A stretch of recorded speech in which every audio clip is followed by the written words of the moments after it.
Our AOPA fly-in to Tullahoma, Tennessee will be here before you know it.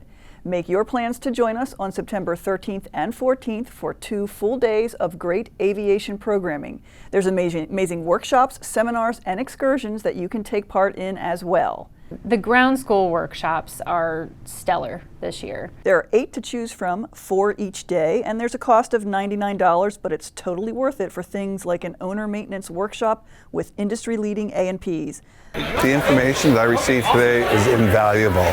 But there's more fun to be had off-site as well. The most exciting excursion that we have is the Arnold Air Force Base tour. Forget the Area 51 flash mob. Get a rare peek behind the curtain at an actual Air Force test site. It's a huge testing facility for the Air Force. It's the largest in the United States, and some of their capabilities are renowned around the world.